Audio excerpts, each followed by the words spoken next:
mio lavoro è improntato sulla natura, ma perché? Perché mi è congeniale, io riesco a avere un rapporto con la natura, con la pianta, con l'animale, con la pietra, cioè mi sento a mio agio. Ho iniziato un giorno mentre stavo lavorando a Santa Maria la Palma, al Ghero, che ci sono dei filari di eucalipto. E era piovuto da poco e a un certo punto mi ha incuriosito questa corteccia di queste piante di eucalipto che era con questi colori molto belli. Io senza sapere neanche il perché l'ho raccolta, era bagnata. L'ho raccolta e ho pensato di proteggerla dallo sgretolamento.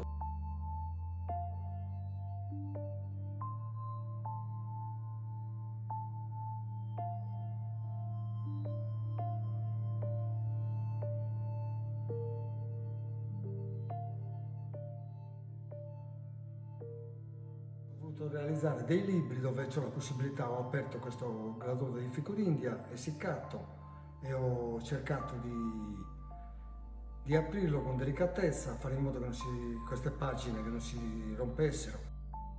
Non mi bastava più il quadro, ma mi interessava più anche fare in modo che questa materia uscisse dal quadro e avesse una sua entità.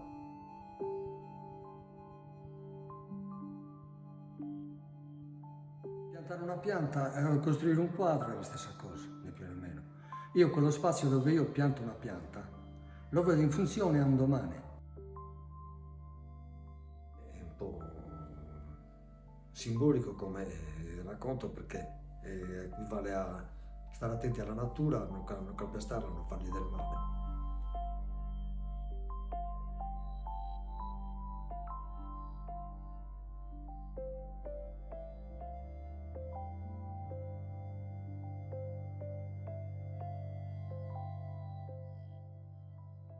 Fai per fare.